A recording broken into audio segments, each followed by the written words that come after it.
Bismillahirrahmanirrahim. Assalamualaikum warahmatullahi wabarakatuh. Kali ini kami akan menjelaskan mengenai taktik pemasaran dan strategi value pemasaran yang beranggotakan Amalia Puspita 197540002, Cindy Kaliana Tantri 197540005, Putri Vina Puspita 197540019, dan Reza Imelda Puspita 197540022. Sekarang kita masuk ke dalam diferensiasi produk, servis, saluran, personil, dan citra. Diferensiasi adalah tindakan merancang satu set perbedaan yang berarti untuk membedakan penawaran perusahaan dari penawaran pesaing. Pengertian tersebut menurut Kotler 1997.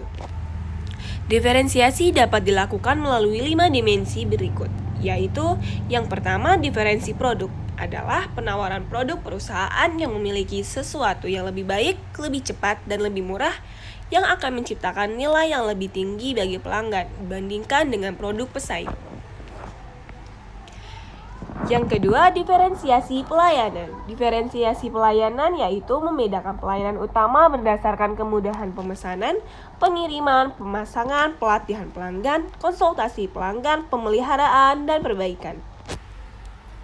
Yang ketiga, diferensiasi personal, yaitu diferensiasi yang ditunjukkan oleh keunggulan personal perusahaan berdasarkan kemampuan, kesopanan, kredibilitas, dapat diandalkan, cepat tanggap, dan komunikasi yang baik. Yang keempat, diferensiasi saluran. Perusahaan-perusahaan dapat mencapai keunggulan pesaing melalui cara mereka merancang saluran distribusi, terutama yang menyangkut jangkauan, keahlian, dan kinerja saluran-saluran tersebut. Yang kelima, diferensi citra. Citra adalah cara masyarakat mempersepsikan perusahaan atau produknya, sehingga perusahaan mengekspresikan citra melalui lambang, media tulisan, strategi penjualan, dan tahapan pencapaian target omset. Target penjualan adalah jumlah produk yang perlu Anda jual untuk mendapatkan keuntungan yang diinginkan, sehingga perlu adanya strategi sales yang baik untuk mencapai target penjualan. Yang pertama adalah tentukan target yang realistis. Buat target yang realistis sesuaikan dengan ukuran pasar serta sumber daya yang dimiliki. Yang kedua, tetapkan tenggat waktu sebagai cara mencapai target penjualan. Setelah menentukan titik target yang akan dicapai, maka perlu dikontrol dengan menetapkan tenggat waktu. Yang ketiga adalah lakukan riset konsumen. Dengan melakukan riset, produsen akan dapat menargetkan produknya kepada konsumen yang tepat. Yang keempat, bangun hubungan baik dengan mitra sebagai mencapai target penjualan. Untuk membangun kerjasama yang baik, maka diperlukan sikap saling menghormati, saling mempercayai, serta mempunyai kesamaan visi dan misi. Yang kelima, lakukan inovasi sebagai mencapai target penjualan. Secara terus-menerus sehingga produsen mampu mengembangkan rencana penjualan sesuai kebutuhan. Yang keenam adalah gunakan media sosial. Sosial media dapat membantu produsen sebagai dalam hal marketing, menyuguhkan konten yang menarik, dan membantu produsen mengidentifikasi lebih banyak potensi customer guna membangun hubungan yang jauh lebih baik. Brand equity development. Brand equity atau ekuitas merek adalah nilai yang lebih dimiliki suatu perusahaan jika dibandingkan dengan kompetitornya.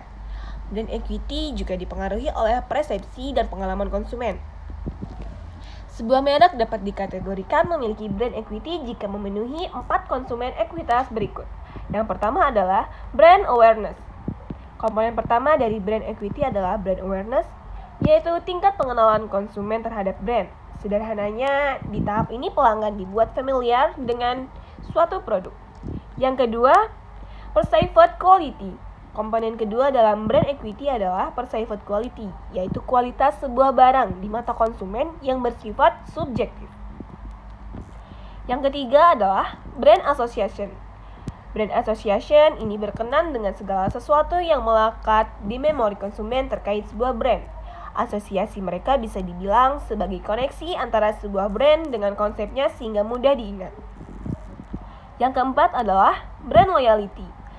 Kesan positif yang dirasakan konsumen terhadap produk dari sebuah brand akan membentuk komitmen untuk membeli.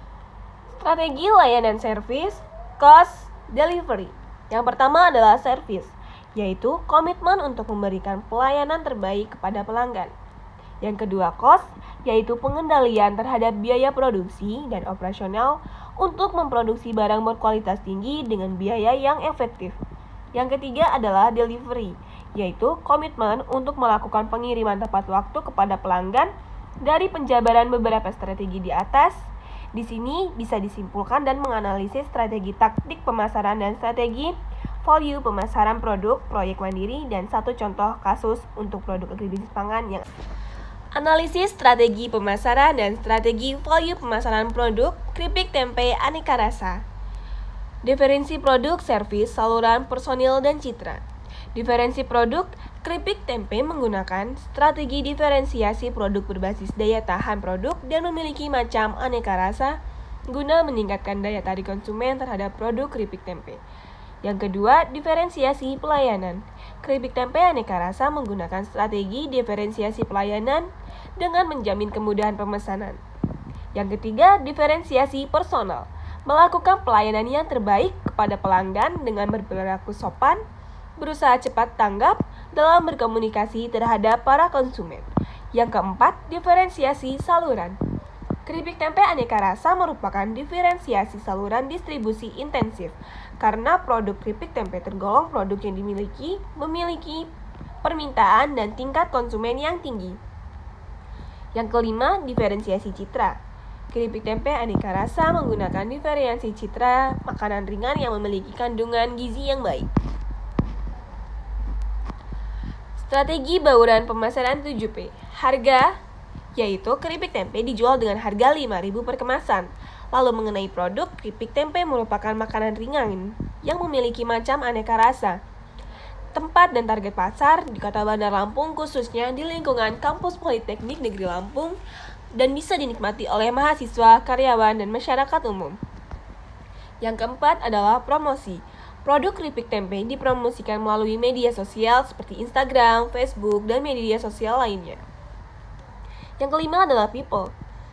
Saling memberikan apresiasi kepada anggota atas pencapaian yang dilakukan dalam memasarkan produk keripik tempe. Dan yang keenam adalah kemasan. Keripik tempe aneka rasa dikemas dalam kemasan plastik dengan bentuk standing pouch, juga diberikan zipper atau ziplock yang meningkatkan mutu karena konsumen bisa langsung menutup kemasan hanya dengan menggunakan ziplock yang sangat mudah digunakan. Yang ketujuh adalah proses. Adanya SOP yang tegas dan tepat membuat pelaksanaan produk keripik tempe lancar dan berhasil mencapai target. Strategi penjualan dan tahapan pencapaian target omset. Yang pertama, tentukan target yang realistis. Menargetkan mampu menjual 5-10 bungkus keripik tempe per harinya. Yang kedua, tetapkan tenggat waktu sebagai cara mencapai target penjualan. Pelaku usaha menargetkan mampu mencapai omset 3 juta dalam waktu 3 bulan. Yang ketiga, lakukan riset konsumen. Melakukan kuesioner kepada para konsumen untuk mengetahui penilaian terhadap produk keripik tempe aneka rasa tersebut. Yang keempat, bangun hubungan baik dengan mitra secara mencapai target penjualan. Memberikan pelayanan terbaik kepada para konsumen, bersikap ramah, juga saling menghargai antara supplier yang juga ikut andil dalam pemasaran produk. Yang kelima, lakukan inovasi sebagai cara mencapai target penjualan.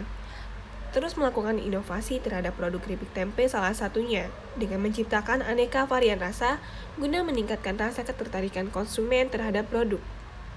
Yang keenam adalah gunakan media sosial. Selain talk to talk, produk keripik tempe juga terus memanfaatkan media sosial sebagai sarana pemasaran, yakni salah satunya melalui platform Instagram. Brand equity development. Brand awareness, yaitu @mangantempe, merupakan akun Instagram yang digunakan sebagai salah satu strategi pemasaran agar produk dikenal secara meluas oleh masyarakat. Yang kedua, perceived quality, menciptakan kesan konsumen terhadap produk keripik tempe berupa penilaian bahwa selain rasanya yang enak, produk ini juga memiliki kandungan gizi yang tinggi, karena bahan dasarnya yang terbuat dari tempe. Yang ketiga, brand association. Mangan tempe suatu produk makanan yang berbahan dasar tempe. Yang keempat adalah brand loyalty. Terus meningkatkan kualitas produk dan memberikan pelayanan yang positif supaya konsumen konsisten membeli produk keripik tempe. Lalu strategi layanan service cost delivery. Yang pertama, service. Melayani pemesanan secara online dengan cepat. Yang kedua, cost. Selalu berusaha menekan biaya produk supaya harga bisa selalu konsisten. Yang ketiga, delivery. Berusaha memberikan pelayanan yang terbaik dengan menerima jasa delivery untuk daerah sekitar kampus Politeknik Negeri Lampung. Sekian dari kami.